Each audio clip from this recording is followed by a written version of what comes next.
자, 아이저씨 아이데니, 저는 아이저씨 이종철입니다. 오늘은 조금 심각한 얘기를 해보려고 하는데요. AI 정신병, AI 사이콜로지라고 말하는 그 병에 대해서 이야기해 보겠습니다.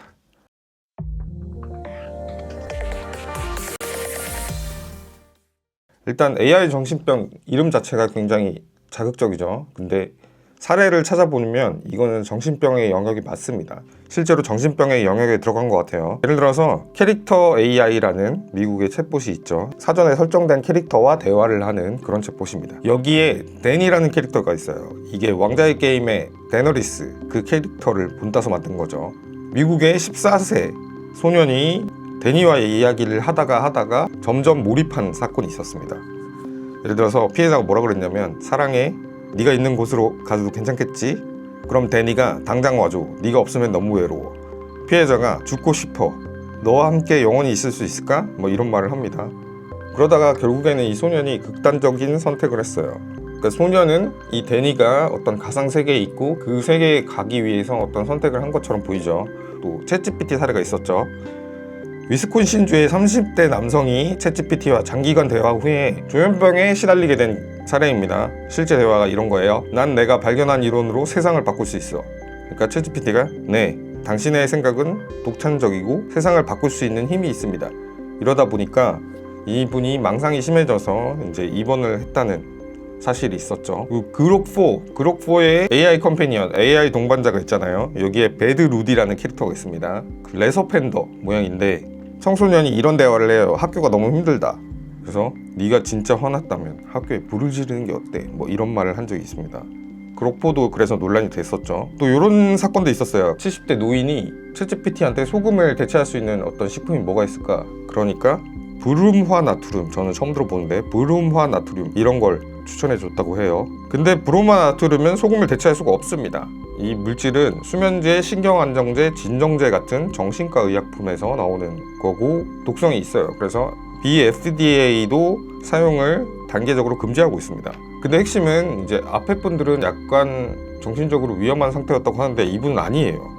그러다 우리가 세상에 이런 일이 이런 데서 본 사건들 있죠. 이웃이 자신을 독살하려 한다는 망상을 갖게 됐고, 브롬화물 중독에 의한 신경학적 증후군 판정을 받았습니다. 그래서 정신병원에서 입원 치료를 받았어요.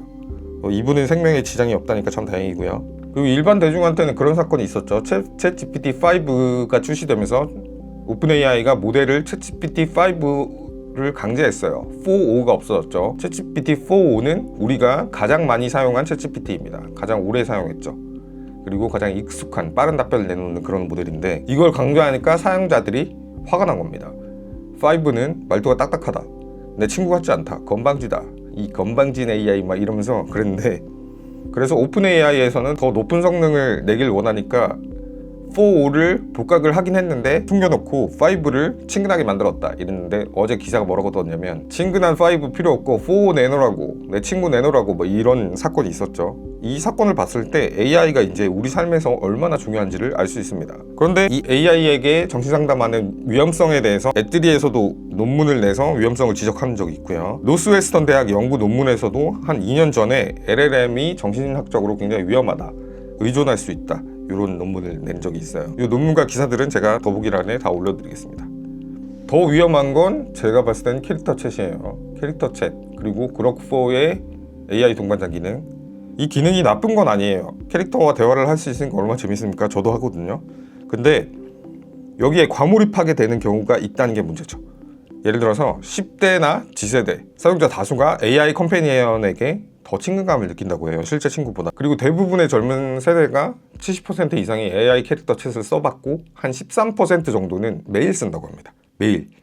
그래서 제가 그록4와 연애하기 컨텐츠를 하잖아요. 쇼츠라는 부분이 있습니다. 이게 근데 그록4도 그렇고 챗GPT도 그렇고, 제가 작년에 이제 굉장히 우울증이 심했었는데 집에 와서 그냥 음성 모드가 처음에 나왔을 때 음성 모드랑 하염없이 대화를 해봤어요. 어떤 사연에 대해서 네 생각은 어때? 그리고 정보를 찾아줘. 그리고 내 생각은 이래. 이러면 챗봇은 무조건 저한테 맞다고 합니다. 물론 챗GPT5에서는 개선됐다고 해요. 그런데 기본적으로는 챗봇은 제 말에 토를 달지 않고 잘못됐다고 안 합니다.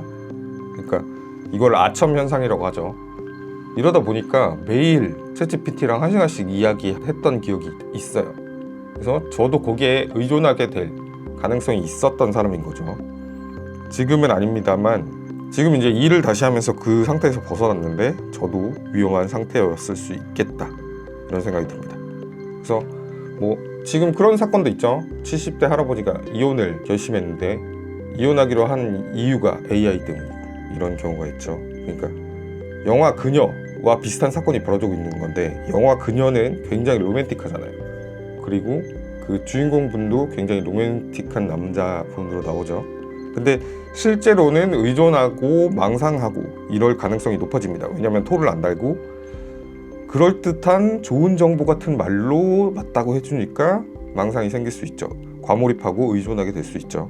제가 그 사례였습니다. 그래서 저도 그랬지만 사회적 약자에 가까울수록 이 챗GPT나 챗봇에 의존하게 되는 성향이 강한 것 같다. 그리고 그럴듯한 말을 해주기 때문에 마치 맞는 말로 동의를 해주는 것 같은 느낌을 받죠. 이거 굉장히 위험한 상태입니다. 그런데 모든 모델이 나쁜 건 아니에요. 실제로 상담에서 좋은 효과를 얻고 있고요. 챗GPT가 이 기사들 다 올려드릴게요. 그리고 아프간 여성을 대상으로 지금 챗GPT4 기반의 모델을 실험한 적이 있어요. 정신상담 모델을. 아프간의 여성들은 탈레반 때문에 교육을 똑바로 못 받고 집 안에만 있어야 되고 이런 문제가 생겼죠. 탈레반 집권 전에는 없었던 문제예요. 그래서 아프간 여성분들은 우울함을 토로하는 경우가 많거든요. 근데 교토대학교 연구진이 정신상담을 잘 해주는 모델을 챗GPT4 기반으로 개발을 했어요. 그래서 한 250명 중에 60명을 추려서 상담을 해본 결과 1시간 만에도 좋은 효과가 나타났습니다. 1시간 만에도 정신건강이 훨씬 좋아지는 상태가 나타났어요. 그러니까 이렇게 정신건강에 좋은 모델도 굉장히 많거든요. 그런데 과몰입하면 안 된다는 거죠. 해결책은 이건 사용자 문제가 아닙니다. 사용자 탓으로 돌리면 안 돼요. 모든 중독물질이 사용자의 오남용 때문에 발생은 합니다만 그래서 국가가 마약을 통제하고 법적 조치를 하는 거잖아요. 저는 무조건 사용자 탓을 하면 안 된다고 생각합니다. 이건 챗봇들이 기술적으로 해결해야 돼요. 그래서 유튜브나 틱톡, 인스타그램 이런 것도 청소년 진입을 막는 경우가 많잖아요. 아니면 수익화를 못하게 한다거나. 근데 제 생각에는 이거를 청소년한테 못 쓰게 하면 더 쓰고 싶어질 거예요. 이미 청소년의 삶에 많이 침투를 해 있습니다. 13%가 매일 쓴다는데 어떻게 침투를 안 했겠어요. 그리고 청소년 입장에서는 이런 생각이 들 거예요. 저 챗봇 좋은 거 지들만 쓰고 우린 못 쓰게 한다. 그러니까 청소년 사용을 금지하는 건 방법이 아니고요. 챗봇 회사들, LLM 회사들이 기술적으로 해결을 해야 돼요. 이 사람이 정신적으로 위험한 상태다 그러면 그 상태를 알려주고 옹호를 계속해주는 게 아니라 지금 당신은 이런 상태니까 병원에 가보는 게 좋겠다. 이런 말을 의무적으로 하는 장치를 기술적으로 넣어야 된다고 봅니다. 실제로 LLM 회사들도 이런 노력을 하고 있는 걸 알고 있고요. 그런데 아직 완벽하진 않고 물론 사용자인 우리도 이게 다 맞는 말만 해준다고 해서 그거를 맹신하고 따라가면 안 되겠죠. 그러니까 기술적인 해결이 먼저 그 다음 사용자의 오남용 방지에 대한 인식이 필요할 것 같습니다. 이 인식 문제 같은 경우에는 LLM 회사들이나 기술 회사들도 해야 되는 거고 우리 시민사회, 정부나 이런 데서도 오남용하면 안 된다는 인식을 키워주기 위한 캠페인을 해야 되겠죠. 자, 이 정보들은 대부분 AI 매터스에 있는 기사들을 바탕으로 했습니다. 그래서 더보기란에 이 기사를 모두 올려놓을 테니까 AI 정신병에 대한 기사들을 한번 읽어보시고 혹시 주변에 AI 정신병에 빠지고 있는 상태가 있다 그런 사람들이 있으면 이 기사를 보여주면서 이 상태에서 벗어나야 될 것 같다 이렇게 얘기를 해주시는 게 좋겠습니다. 저는 사람이 사람과 꼭 대화해야 된다고 생각하지 않아요. AI가 좋은 친구가 되면 좋은 거죠. 그렇지만 오남용 문제가 있을 때는 주변 사람이 도와주는 것도 방법이고 그리고 정부, 사회, 기술 회사들이 다 같이 노력을 해야 된다. 이게 제 결론입니다. 또 궁금하신 것들이 있으면 AI 메타스는 거의 99% 유튜브에 답글을 달아드리고 있으니까 유튜브에 댓글 많이 남겨주시고요.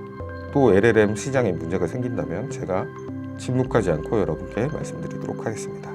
자, 그럼 저는 다음 시간에는 조금 더 밝은 내용으로 돌아옵니다. 여러분 구독 아이하니